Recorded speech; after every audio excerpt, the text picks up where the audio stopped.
you probably can write 5 books about how to do successful business in China. Yeah. I remember when I went there, as I mentioned before, I have never been in Asia before, so it has been a culture shock. And before going there, I was talking to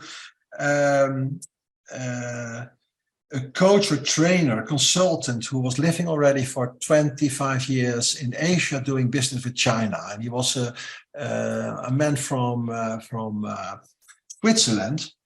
And he told me during a dinner which we had together, be aware, if you go to China, be aware that you should not judge people on how they look like, or how well or how bad they talk English. And that's one thing you should understand, because you should not judge people on their outer side, but on their inner side, their heart. That is what is driving.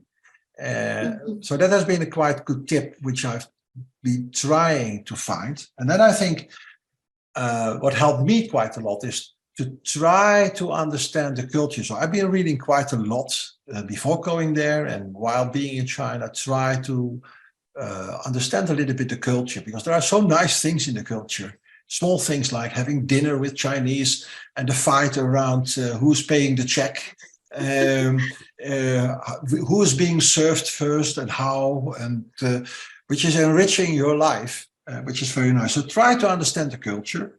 Try to see that people are behaving different than what we are doing, and don't see that as something strange and be against it. On the contrary, try to embrace it, because the difference sometimes is giving the possibility to judge your own behavior and put it in perspective.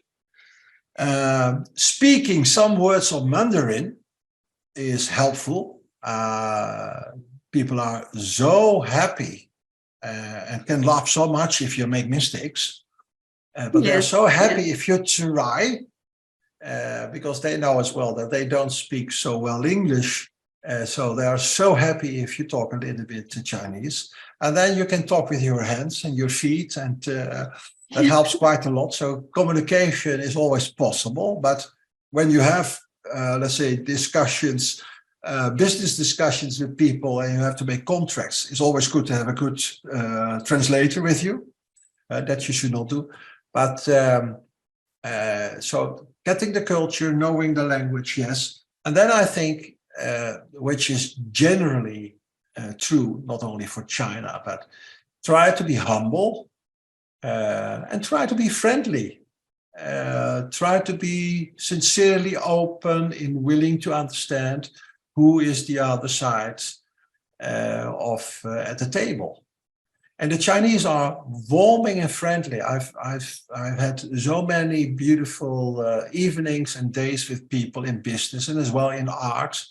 And I have still a lot of friends out of my packaging and hygiene business. I don't do business with them for more than 10 years. But you still have them, and you can talk to them from time to time.